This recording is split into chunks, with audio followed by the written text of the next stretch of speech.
Hello and welcome to Enchantment of Eternity's review for Squid Game Season 3, or Squid Game 3. In this video, I will give my full-length review for Season 3 of Squid Game. This was a patron-requested video requested by patron Ricky. Ricky, thanks so much for your support. So I have to start with a spoiler warning for Squid Game Season 3. This will contain full spoilers for Season 3 up to the very end, so all of Season 3. So if you have not seen the whole thing, you will not want to watch this video, otherwise some things will be spoiled for you. So, this is the second time where I got a message from Ricky that told me this Netflix show was out, which I didn't even realize it was out. Last time it was Black Mirror. He was like, hey, can you do a review of Black Mirror Season 7? I'm like, there's a Black Mirror Season 7? I knew it was going to come out, but I had no idea that it was out already. Same with Squid Game. When he was like, oh, can you do a review for Squid Game 3? I'm like, that's out. Now, that I knew was coming out this summer. I just hadn't realized that it was already out. But anywho, in this case, though, I had to message Ricky back after I watched it to warn him that my review was not going to be positive. And he was like, no, I still want to hear your thoughts. Because, alright, so here's the thing. And part of me didn't even want to make this review because I don't feel like arguing with people over this season, because I know everyone and mother seems to love it or think it's amazing. And it's not that I hated it. I would not say I hated it. But I didn't care for it. Like, I had too many issues with it. And I think is easily the weakest of the 3 seasons. And the thing is I don't like, this is very much my opinion. Like, sometimes there's certain opinions that I have that I feel so strongly about that they're practically objective fact that I would tell people that they are wrong. Like, for example, the people who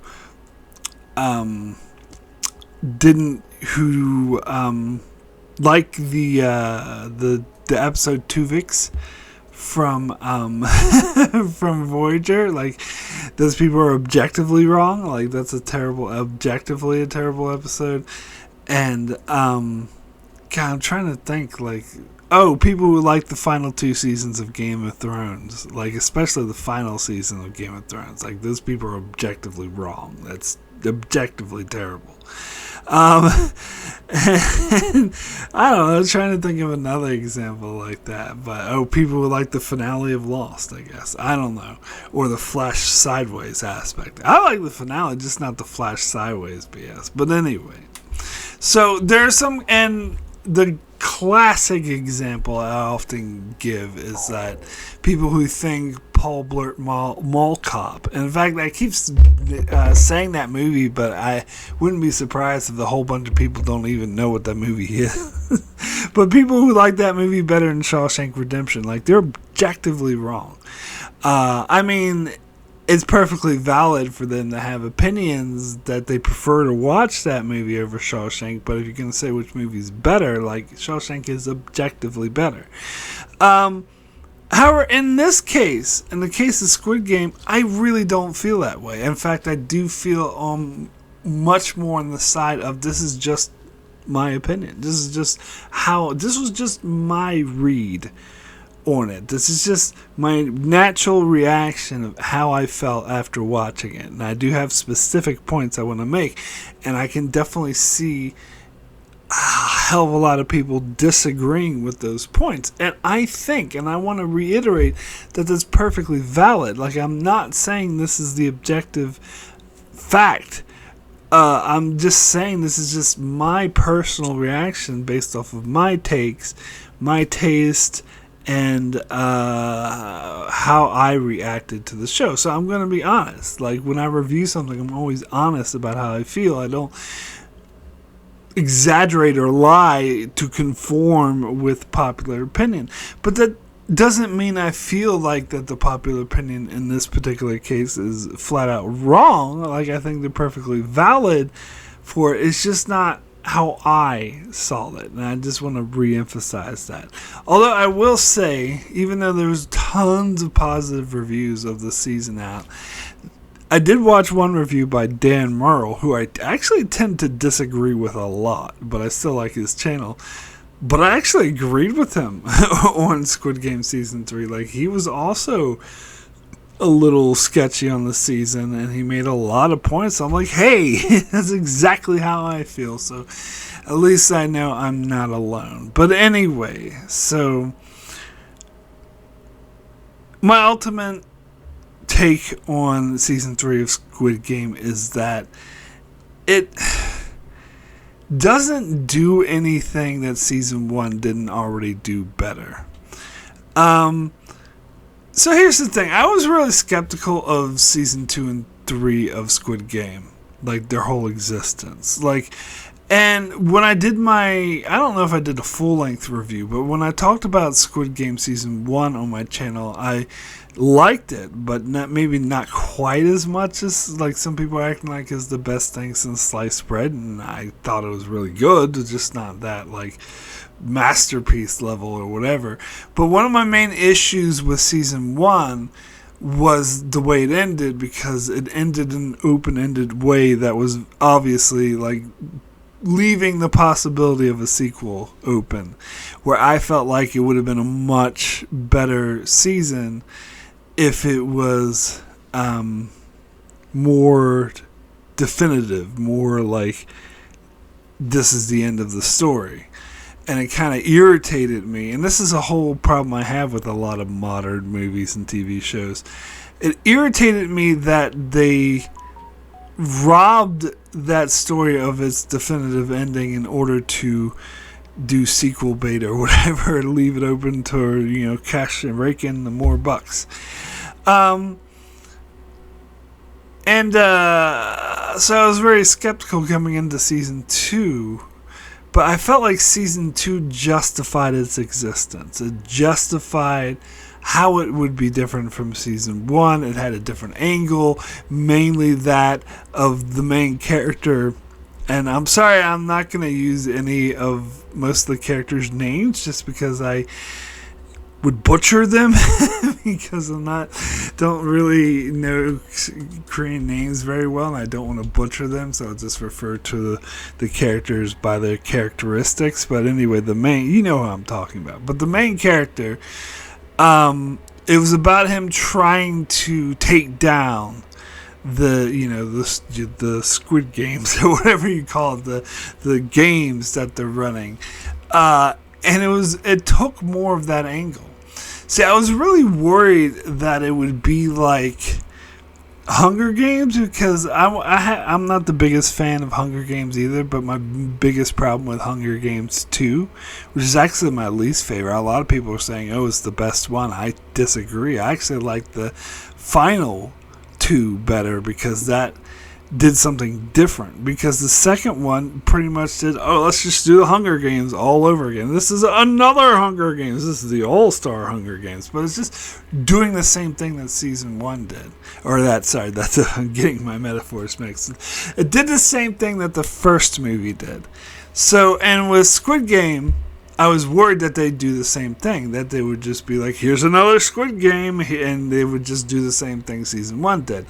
And even though Season 2 did have a new Squid Game, and it did have the main character end up back in the new Squid Game, I thought they came at it from a different angle, that it wasn't just another Squid Game, because he at first had this plan to get out, and he was trying to take them down, and he was trying to warn everyone of what was coming, saying, hey, don't participate in this, and he was the point was to try to free them, and then later he led like a rebellion to try to like take them down. So very different. Like, they took a different angle than what Season 1 did.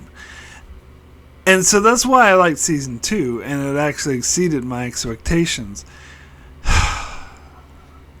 Season 3, on the other hand, does do just another Squid Game. I mean, it builds off of what season 2 started, but it becomes less about the different angle. It's less about the different aspects of them trying to take down the whole games, and more of just competing in another game. It's more of just doing what season 1 already did, but weaker. And I mean, there are a couple of different aspects in it, but like the analogy that Dan Merle used that I liked is the Saw movies. Even though I never watched the Saw movies, I saw the first one, that's it, because I'm not into the torture porn bullshit.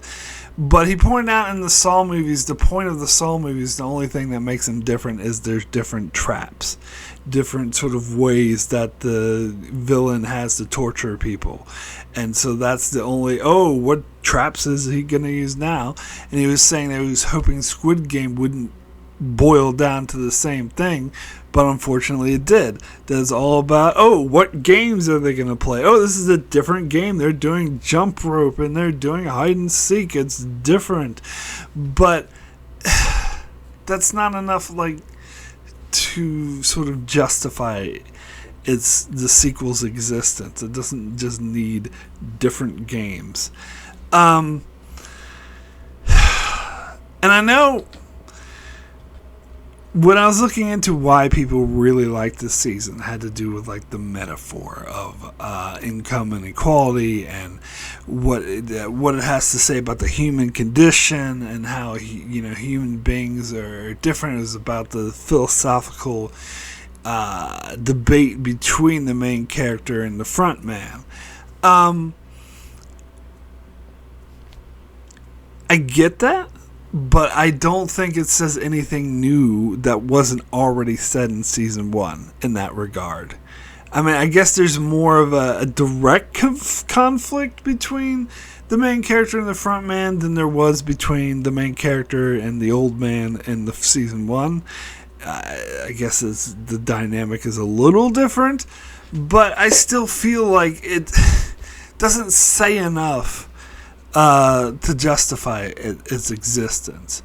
So getting into some of the specifics. So in season 2, I'm sure, I haven't read it online yet, but I'm pretty sure everyone's going to, crazy about the hide and seek episode where that was very emotional, and it was emotional. Like, I would be lying if I said I didn't shed a few tears, and the power of the trans woman who we were rooting for, who was trying to protect the other people, just getting stabbed in the back by that the father of the child, and she was there protecting the child, and and so that was tragic. And of course the thing with the mother and son, where the mother had to kill her own son to protect the baby, and the whole situation it was very emotional, very sad. But here's the thing, was not as emotionally impactful than the marble episode in season 1. And one of the main reasons why it comes off to me is just a weaker version of the marble episode, is because the marble episode happened first. Like, it already happened. Like Squid Game, this show already did this, so I knew coming into this episode to expect.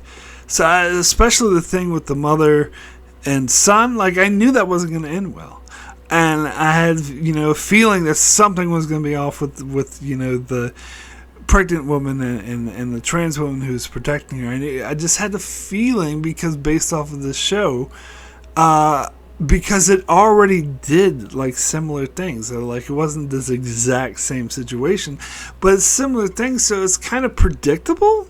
And I think that's the main reason why it did not impact me as much as the marble episode in season 1. Not because it's necessarily better than the marble episode, it's just because the marble episode came first, and this was a bit redundant. I have a lot of issues with the ending. So, but first, let me get to the main character. His storyline this season. So, And the first half of the season, he was just a broken man. He was just, because his rebellion failed, his whole attempt to take down the games failed. And so he was just a broken man. So for the first couple episodes, he's not even the main character. He's just sitting there glaring at that other dude and who lied about being in the military. And he's not even doing anything. And the first couple episodes focused more on other characters.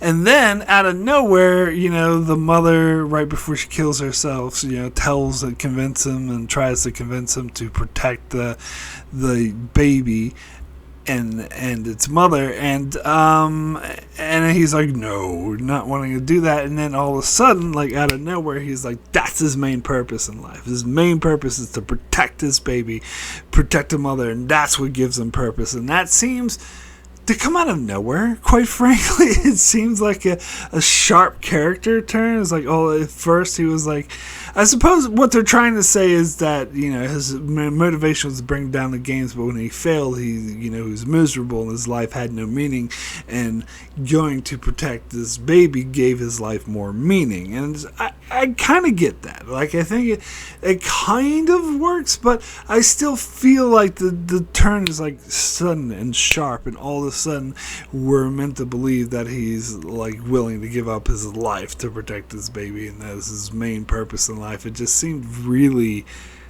like jarring, like it wasn't completely earned.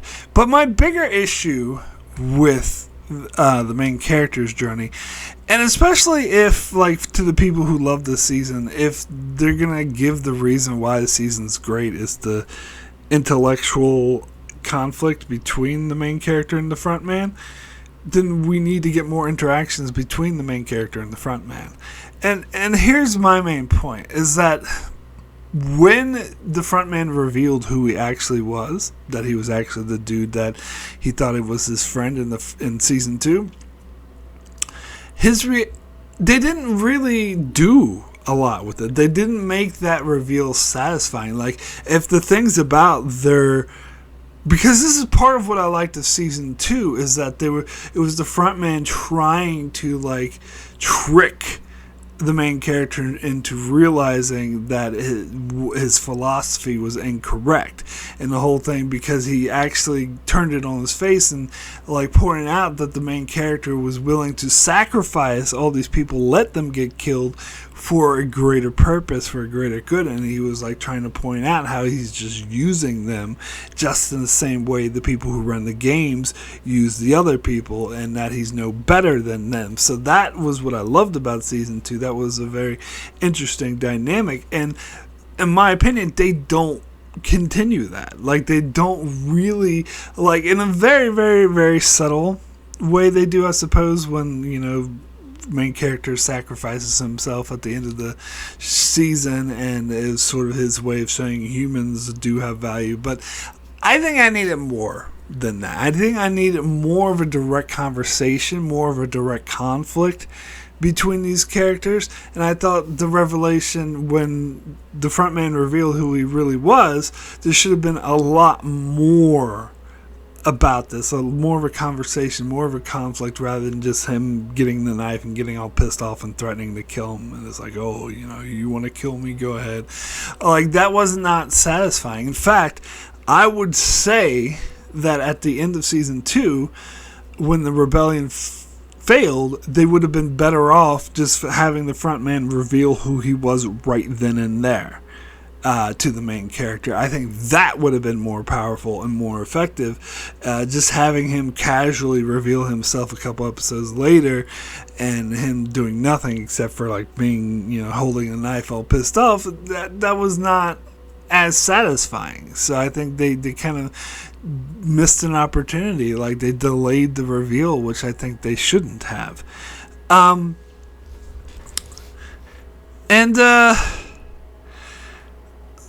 So I suppose we'll get into the ending. There were way too many, especially in the final 2 episodes, the final 3 episodes, maybe the final 2, but the final 2 games that they played. I felt the heavy hand of the plot too much. there are too many moments, and this is what Dan Merle brought up too, that seemed contrived in order to push the plot forward. Although I think his specific moments were different than the ones I'm thinking of, but still, it feels like they were really contrived moments in order to push the plot forward. One is so, and alright, so this is I don't know if I should just start with this because this is my least concern. Like, this is the lowest on the levels of issues I have with the final couple episodes, but I'll just bring it up because it's first in chronological order. But in the jump rope game, when they act like there was absolutely no way to save the mother, who given birth, that mother, there was no way to save her because her ankle was all fucked up. But when I was thinking about it, I thought of a way. And now it's not guaranteed to work. It could have failed, and whoever tried to help her would be putting himself at greater risk. But what they could have done is had him hold her while she's hopping on one foot. Because the problem is when she tries to jump with both feet, she falls and collapses because her ankle's fucked up. But if she tried to hop on one foot, but they had someone standing behind her, like holding her, like with their arms around her shoulders to steady her, and they would jump, and with their jump, they would give her greater force to jump higher than she could on just one foot. Maybe could have worked. Now, granted, it could have failed horribly, but here's my point, though. Because it would have been very difficult, much more difficult than just normal people going and jumping. I'm not denying that. But the thing is, the father of the baby, offered to help her. And she was like, "What, can you carry me?" And that's when he should have said, "No, but if you hop on one foot, I can hold you from behind." Like, he should have said that. And here's why she should have accepted his help. Because she made it clear that she doesn't really care for him, doesn't give a shit about him, doesn't want him in the baby's life. So when he offered to help her at the risk of his own life, she should have said yes, because it was like, all right, well, if he dies, then fuck him. I don't care if he dies, but if he wants to risk his life, and if he dies trying to help me, then go to hell. And I get why she didn't want the main character to come back, because she needed to have someone to protect her baby, which is exactly what he did. So that makes total sense. I do think he definitely did not have enough time to go back and get her. If he tried even my idea, there's no way they would have done it under a minute. So I do totally agree with her there, that her reasoning for saying you have to stay there with my child, 100% agree with. But the thing with the father, she should have been like, sure, you can risk your life to save me, and if you die, I don't give a shit. It was just more dramatic to have her kill herself or whatever. But as I said, that's my least of my concerns. I think the bigger concerns I have is with the final game. Where I felt the heavy hand of the plot. Oh, actually, no. Before we get to the final game, there was the moment where the front man gave the main character the knife, and it was like, go off and kill these people. It's your only chance of survival. And he's like, no. And it was supposed to show that he's like better morally than the front man, because they have the flashback with the front man, which I don't really give a shit about, but I had the flashback with the front man doing the exact same thing when he was in the game. And then good editing, by the way. I love the way they intercut between those two things. But when the main character doesn't do it, it's supposed to be like, I'm better than him. But it actually doesn't ultimately make sense to me, because the very next day they have to go do the games where he's going to have to try to kill them anyway. So why is it better because one way he's, sneaking up on them and killing them in their sleep, and the other way he's like giving them a fighting chance or giving them the choice to back down, but he knows that they're not going to back down. He knows that there's a strong possibility he's going to have to kill them all anyway. And on top of that, he just increased the chances that the baby's going to die by not doing that. So I don't know. It just reminds me of this fake morality that shows do a lot, where the hero's like, "No, I will not kill." And I hate it when shows do this, because especially in circumstances where it doesn't actually make sense to have that stance. It actually, from a standpoint of wanting to save the baby, like, I think he did the wrong thing by not killing him in their sleep. And by the way, killing them in their sleep would have been a more merciful way to kill them than what actually happened during the games.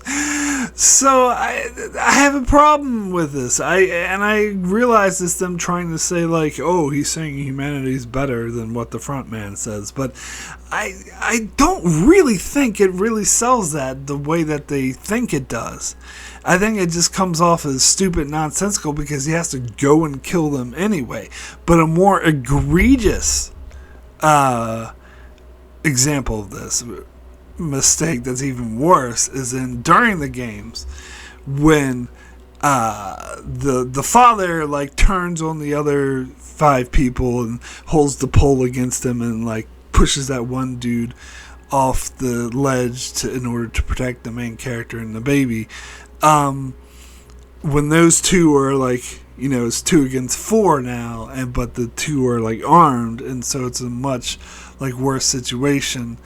And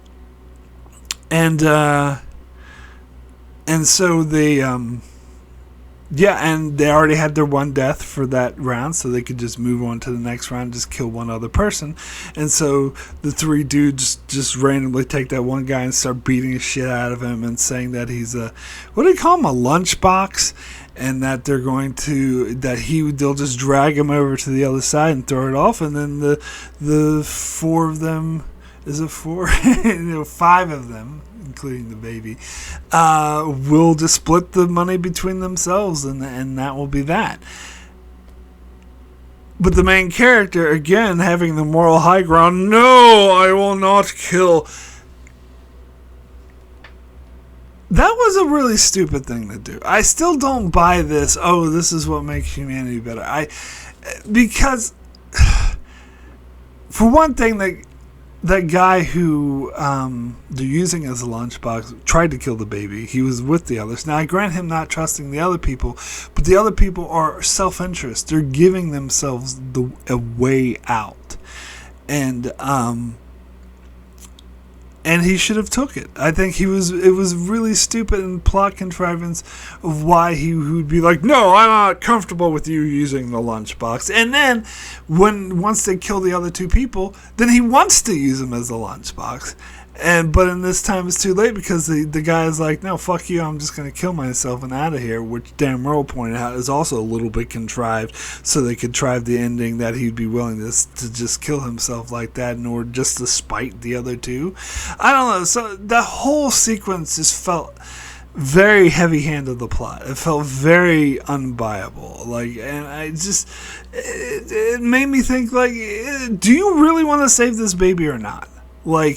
Yeah, it's despicable, but sometimes you have to do despicable things to survive. And that's also kind of the point of the thing. You could say, oh, well, that's the front man's position.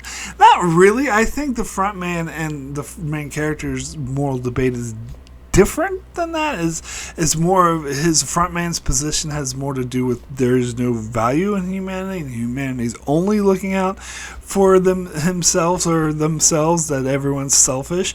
But if in this case, though, he wouldn't be proving the front man right, because he's doing it to save another human being. And they're both doing it to save another human being, so that doesn't prove the front man right, so he should have just used the lunchbox. Yes, it's despicable, but it's the lesser of 2 evils. It's not proving the front man right. So I think that was really, and I don't buy his character that he would do that he would be like, no, don't use them as the lunchbox. That just seems so contrived. that he did that, and it was stupid. Like, they could have all gotten out, but then again, that wouldn't have been interesting television. They need to have him be able to sacrifice himself for the baby to prove a point and be all melodramatic and pretentious. Whoa.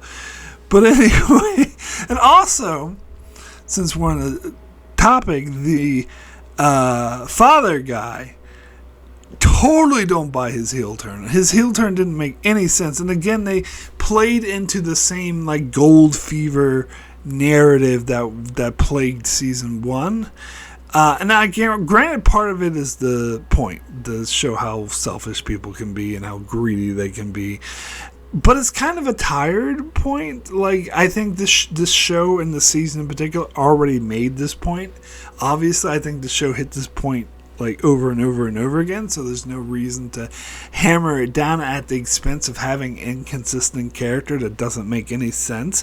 How he's like, because it was really stupid of him to kill that number 100 guy,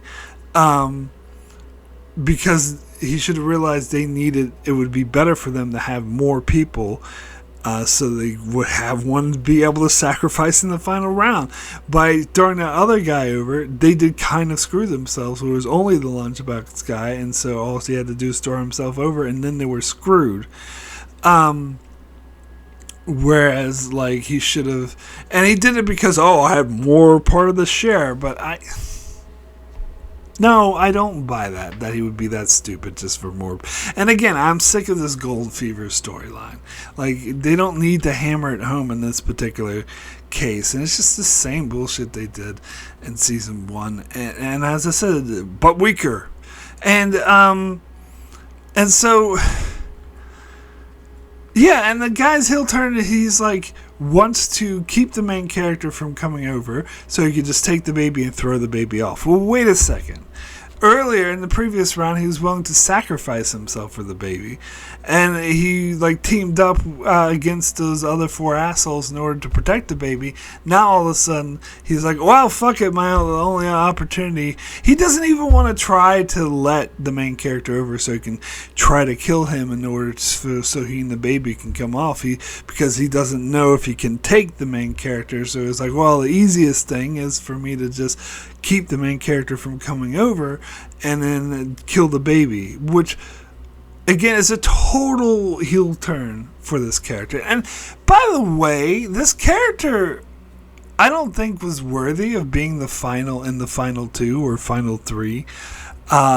He was never that interesting of a character and not really fully developed, and it was supposed to be a Bitcoin YouTuber that scammed people or whatever, and the fact that he in the hide and seek that he would go around killing extra people, like I don't know, like I feel like his character's all over the place, and he wasn't interesting and not worthy of being in this final sequence. So yeah. For a lot of reasons, this thing didn't work for me. And now the whole storyline with the detective dude and the people in the boat, like, it was pretty suspenseful, especially the crazy guy trying to prove that the captain was really corrupt and working for the bad guys. Like, it was suspenseful. Like, it was somewhat of an engaging story, but ultimately it ends up being almost this, like, the detective guy I think is the most useless character in this show. He definitely was in season 1. Season 2, I thought, they're actually making him interesting now. But in season 3, I think he became useless again. And I think the main reason I'm saying that is because they didn't end up catching the people who run the games. Now, granted, they found the island and forced them to blow it up, but everyone got away, and they made it clear that the games will definitely continue. So it does make me feel like his whole storyline was kind of pointless. Yeah, he finally saw his brother and yelled his name and said, "Why?" And that's it.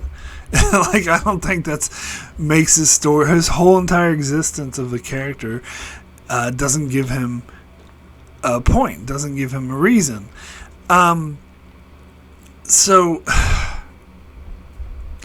So I still felt like that whole, and they devoted a lot of time to that storyline. I feel like it was not particularly necessary, or didn't really go anywhere.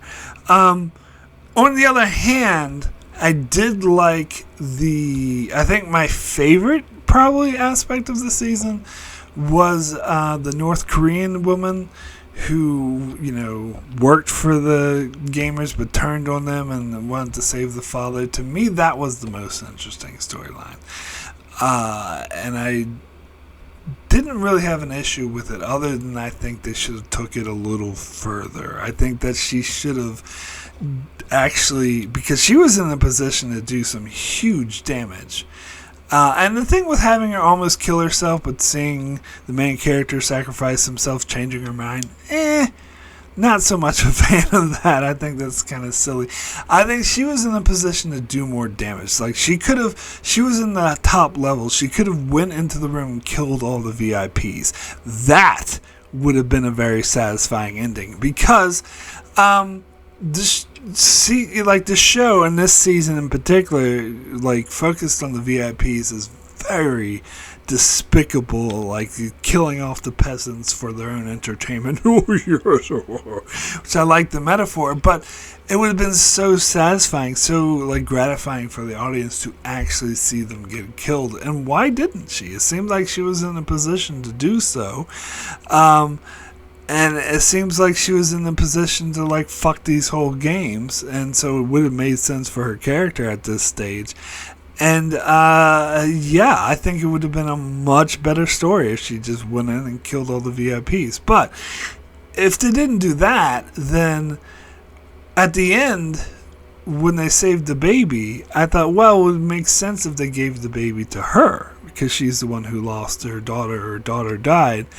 But instead they give it to the detective guy, which it seems like does he even want a baby? Like, and someone else pointed out that he's taking all this blood money for the baby that all these people died for, when he was totally trying to bring down the games and destroy them. And so it doesn't really make sense that he would accept his blood money after being so vigorously against the game. So it's kind of out of character. I think it would have made much more sense to give the baby to her, but instead they had her actually find her daughter, even after they were proving that her daughter was dead. But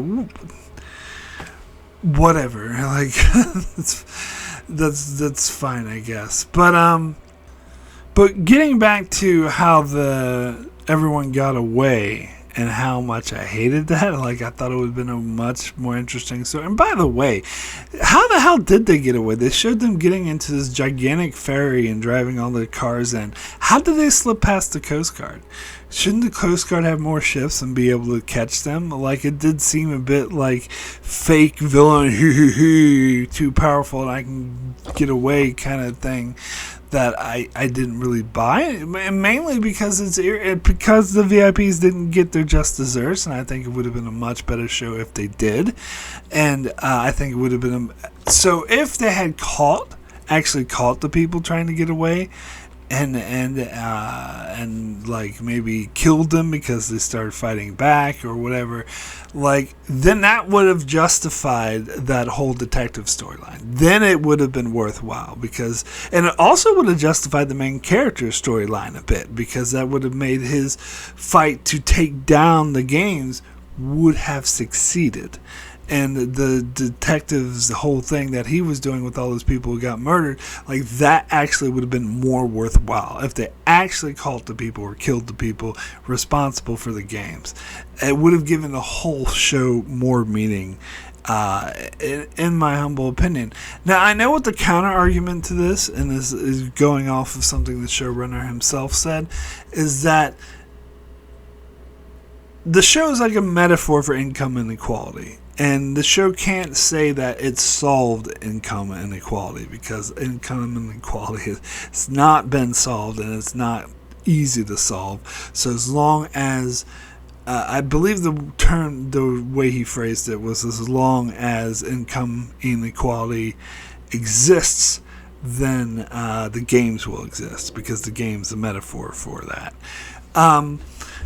But And so I get some people saying, "Oh, it'd be too much of a happy ending, or too much, too much of a fairy tale Hollywood ending if they did catch the people."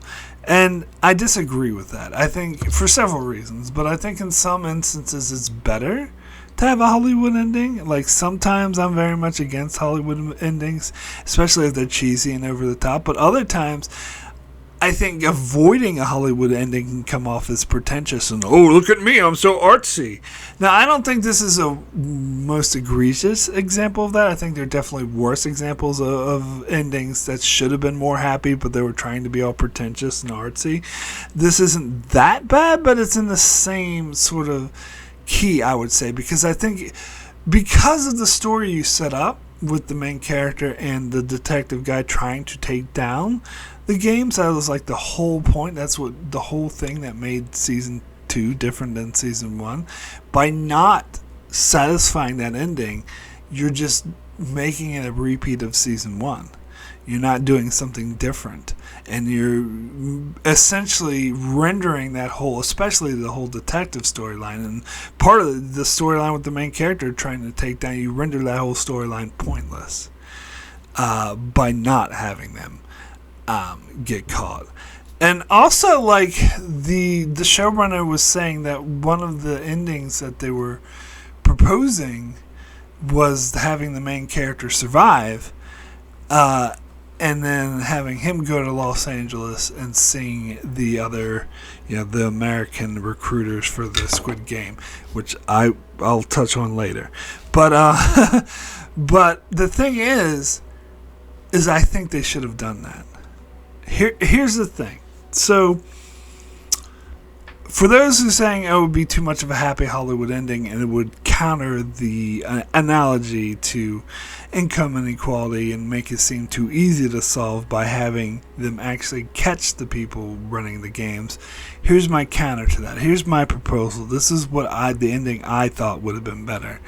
If they did take down all the people who were running the games, like killed the VIPs and took them down and stopped them, and even stopped the front man, maybe kill him and he gets arrested or whatever and he's regretting whatever, and they take them down, and then so it seems like a happy Hollywood ending and everyone's happy, and then the main character goes to Los Angeles to be with his daughter and is all happy, but then he goes and sees Cate Blanchett doing the game, and he realizes that he stopped nothing. That income inequality still exists, and just the analogy here would be like taking down one dirty CEO, or arresting one white collar worker, where you feel like, yes, we took him down, he cheated all these people out of money or caused them to die or whatever, and we took him down and justice is served, but the system still exists. And you can't do it. And so the issues that one person you caught was doing still is happening on the larger scale, and there's nothing you can do that. And so that would have been the analogy. And it would have been a much more satisfying ending if they did have him survive, go back to his daughter, and he thought that he won, and then he sees that the games are still going on the other side of the world, implying that they're happening everywhere and they're much bigger, and he's sort of realizing that there's nothing he can do to stop them. That would have been a powerful ending. That would not be a happy, cheerful Hollywood ending. That would be a bigger commentary. And so there's several reasons why I think this would be a much better ending. First of all, I forgot to mention the whole thing about him sacrificing himself for the baby. It was contrived so the moment where he and the father were fighting, it seems like they both would have been motivated to press that button. Now, granted, they're in the fight for their lives and they're a bit distracted by that, but it seems like since they'd both be motivated, like someone would call out and be like, hey, we should stop fighting, press the button, because if one of us kills the other, the baby. In fact, the main character should have called this out. He should have been like, hey, let's stop for a second and press the button, and then we'll continue, because either one of us who dies, we don't want to have to kill the baby. And I think the father would have went along with that. I think he would have pressed the button, or maybe they could have just agreed, and one of them could have slipped by and pressed it. Maybe while he was fighting the father, he would have snuck by and realized the importance of pressing the button. I don't know. You may find this nitpicking, but I just find the whole ending really contrived. That's all. But anyway, getting back to what I was saying before, though, why this would be a better ending. Because, as I said, it was to be the metaphor for you can take down one dirty CEO, but you can't stop the system.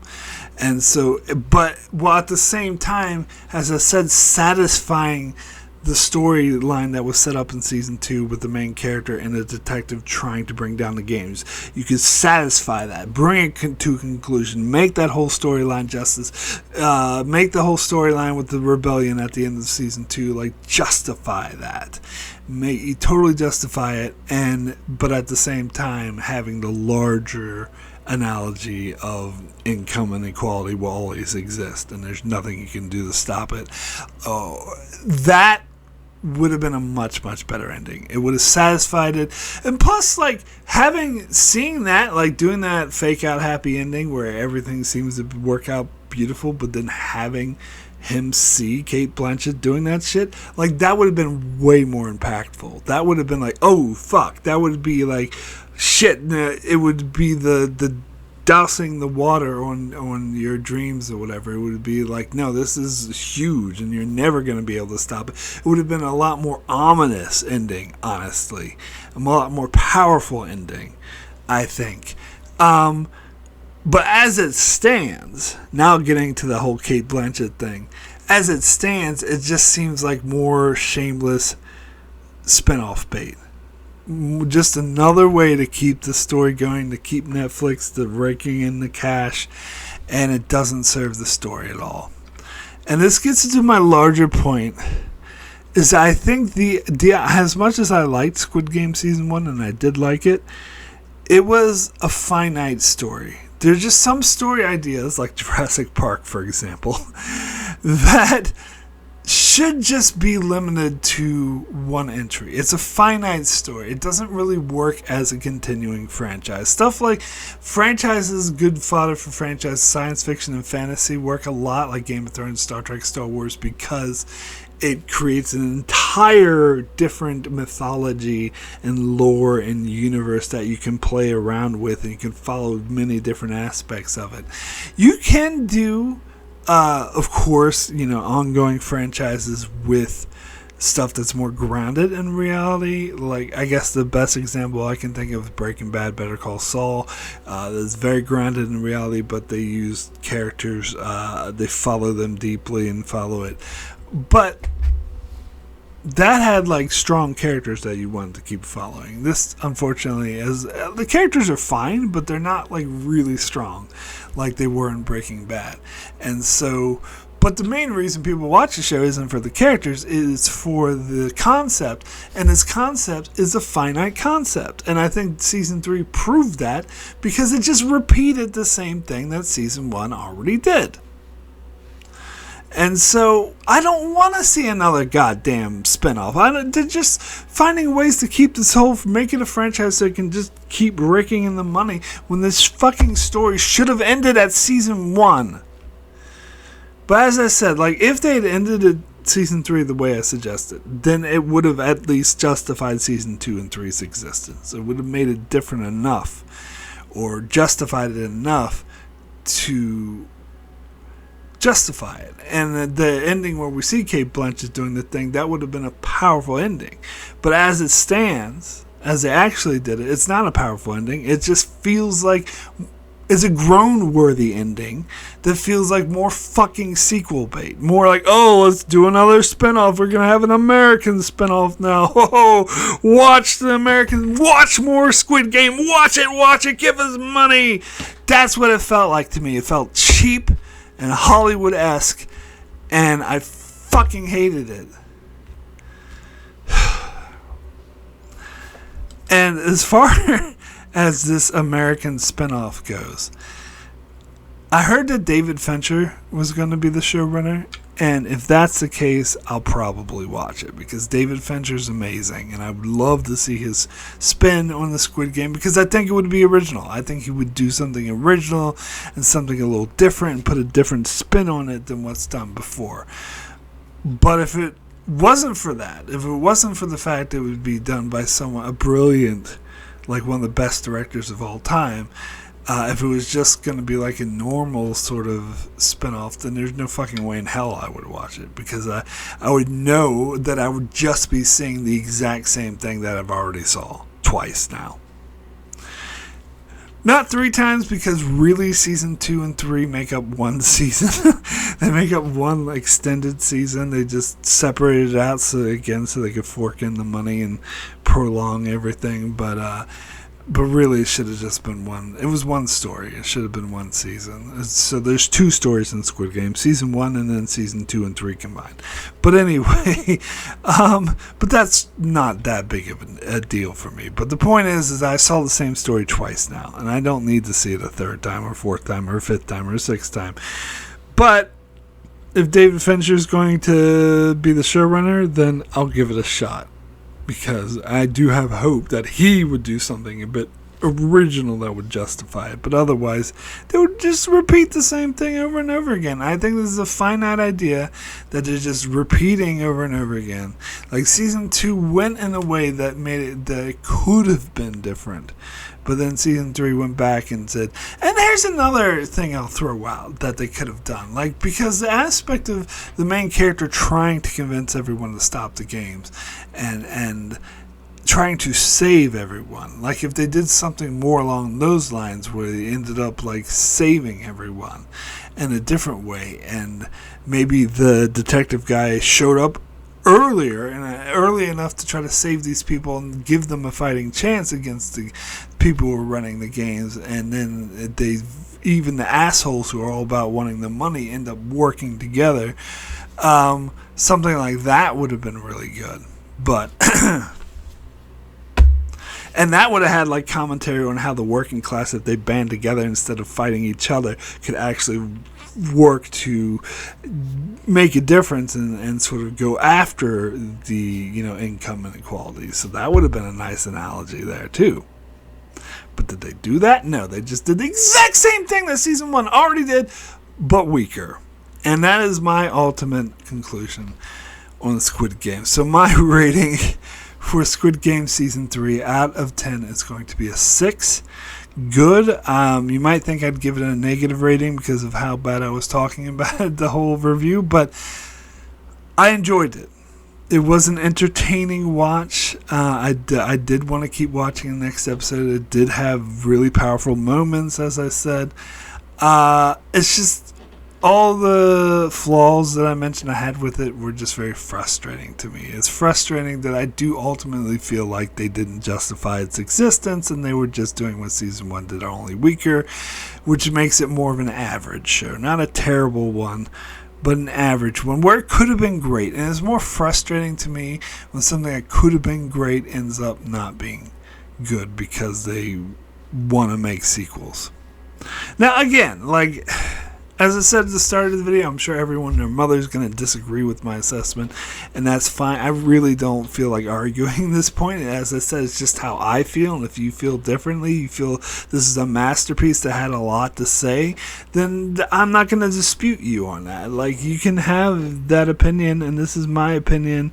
I'm just giving it for anyone who cares to listen. Ricky apparently wanted to hear it, so I'm giving it just to give my opinion. I'm not trying to say that I'm right and everyone else is wrong for liking this. Not at all. It's not like Tuvix, but or Endgame. But yeah, that's just my thoughts on it. This is just my reaction. So anyway, that's it for my review of Squid Game Season 3. If you in fact did enjoy watching this video, be sure to check out my channel as I cover many other things, mainly Star Trek at the moment, going back and watching Deep Space Nine and Voyager, but I do other reviews, like just did this big Marvel thing with other YouTubers recently on my channel you can check out. So I do other things as well you can check out if you're so inclined to do so. So yeah, be sure to subscribe so you can keep up with all of that. And thanks a lot for watching.